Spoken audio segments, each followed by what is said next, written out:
নারায়ে তাকবীর, আল্লাহু আকবার, নারায়ে তাকবীর, আল্লাহু আকবার। লা ইলাহা ইল্লাল্লাহ।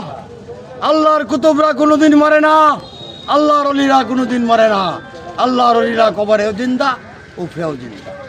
আল্লাহর ওলির বিরুদ্ধে যে মনত্ব করবে, এই কাফের ফতোয়া দিলাম আমি। ও মুফতি সাহেব, আলেম সাহেব, আসো আমার সামনে। আল্লাহর ওলিরা কি মরে, জিকিরকারী কি কোনোদিন মরে নাকি? আসো, আমি ফতোয়া দিই। ফতোয়াবাদ, তোমরা বাংলার জমিনে হাজার হাজার ফতোয়া দেয়া একটা গ্যাঞ্জাম সৃষ্টি করছ।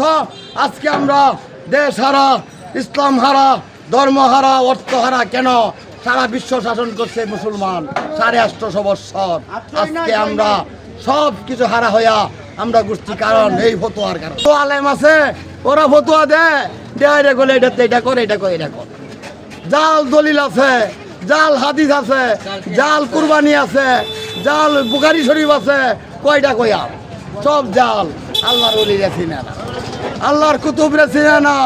আরে কুতুবরা তো জিকিরকারী, কবরেও জিন্দা, উফরেও জিন্দা।